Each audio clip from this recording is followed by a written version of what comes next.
Hello po. So, gumawa ng kanta sa Sarbong, ha? Yan, o. Sana i-share nyo, no? Para to sa mga guro, lalo na yung mga gurong baon sa utang. Maagang Yan. gumigising para sa bayan.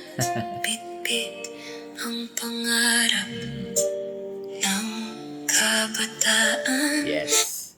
Sa silid-aralan Okay. Marami nagtatanong tungkol dito sa palo ng land bank. So, kasi may mga may mga post yung land bank, no? Oo. Na parang seemingly para sa lahat. Pero doon sa post ng DepEd, parang joint agreement ba nila? Parang may MOA sila na 1,000 ang i-accommodate. Pero may mga post ang land bank parang seemingly na para sa lahat naman. Sabi-sabi, no? Na kasi may post na 10 years daw. Yung palon daw. Kaya lang di natin alam kung legit post ng ng land bank yung 10 years. Ako nakakita No? Ang maganda niyan, dear teachers, tinatanong nila kung para sa garnish lang ba? Para ba sa mga baon sa utang? O para sa mga nakasanla? O para sa lahat talaga? Sana all. Alam nyo, sa Monday, lahat tayo magtanong sa mga local land banks natin doon sa area. Ako magtatanong din. Sa Monday, pupunta ako. Pupunta ako sa land bank. Tatanong ko rin sa manager, mag-inquire ako doon kung yung pinost ng DepEd tsaka ng land bank together, no? Yung kanilang CEO. Ang unang tanong natin, ito ba ay 10 years loan? Ito ba ay 10 years loan? At sino ang pwedeng mag-loan? Lahat ba? O yung mga garnish lang? Di ba? Tatanong natin yan. Ngayon, ako, itatanong ko to dun sa local bank namin dito, Samson Road, Caloocan, kasi dito yung bangko namin sa land bank. Ngayon, yung mga taga-probinsya, kasi mahirap yung kuro-kuro, yung nababasa lang natin sa post, 'di ba? Kasi wala naman din memorandum pa, although meron tayong nakitang post ng DepEd sa website nila, sa kanilang news update nila. Wala naman sinasabi kasi doon na 10 years Kasi ang point natin, gusto nating malaman kung 10 years ba yung pinapalo ng land bank. Sa ngayon, hindi ako sigurado. Wala akong info.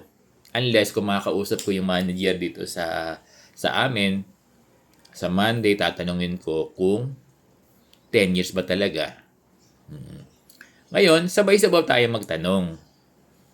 Ngayon, update nyo ko kung ano ang sabi dyan ng mga land bank managers.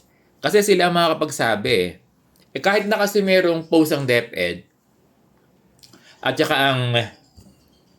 ang land bank. Oo, naubusan ako ng ang land bank, mahirap na rin may matanda, kailangan kasi merong nagtanong sa isang manager sa land bank. Ang sabi raw ng manager, wala pa raw silang hawak na black and white, yung communication o yung order, parang ganon, directive ng higher authority nila, Land Bank Philippines, o sa kanilang CEO. Yan din yung sinulatan ko yung CEO nila, no? Tungkol dun sa garnish. Ngayon, kahit na meron tayong nakikitang post na magkasama si DepEd Secretary, Sani Angara at yung CEO ng Land Bank, kaya lang hindi yan may implement, hindi yan ma-execute, ng mga local land bank sa ating respective areas kung wala silang hawak na black and white. Oo. 'Di ba? So, hangga't wala 'yon, kahit may statement na official yung DepEd, at may post na yung land bank, hindi natin alam kung implemented na sa mga local banks ng land bank, na? Ngayon, tanong ngayon, wag yung ako din tinatanong niyo ako, to be honest, hindi ko pa rin alam talaga, no idea. Although may nakikita ko, pero mas maganda kasi yung yung confirmed Dapat confirmed. Mahirap kasi yung for the sake of content, sasabihin natin kahit hindi naman tayo mahirap din kasi yan Hindi naman tayo nag-research. Dapat nire-research din natin. Di ba?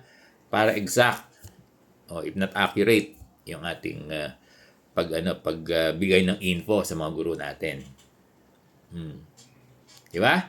So, yung tinatanong nyo kung sana all ba, lahat ba ay i-accommodate ng land bank para dito sa kanilang loan package, itatanong natin yan. Kasi i-clear natin yan.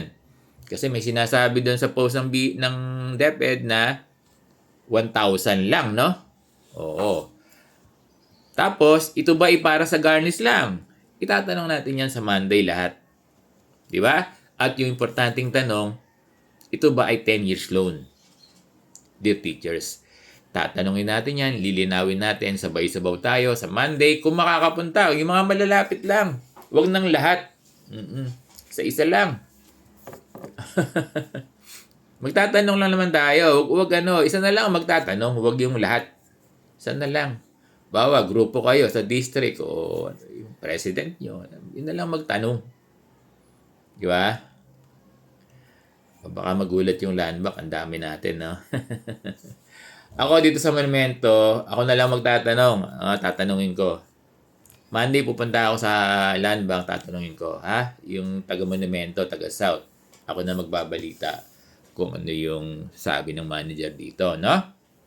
Huwag nang pumunta yung mga teacher, ako na lang magtatanong.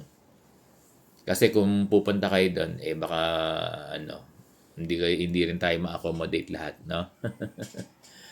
Ay, iniisip nyo yung first come, first serve? Tatanungin nga natin Oo. Press pa lang yan sigurado wala pa yung yan. Kasi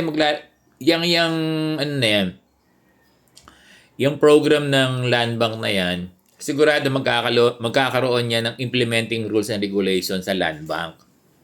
Oo. Ibababa ng kanilang national office. Hindi ba pwedeng walang guidelines yan? Meron. Oo, kaya yun ang titingnan natin kung may implementing guidelines na sila, no? So, naintindihan ba, Sir Bong?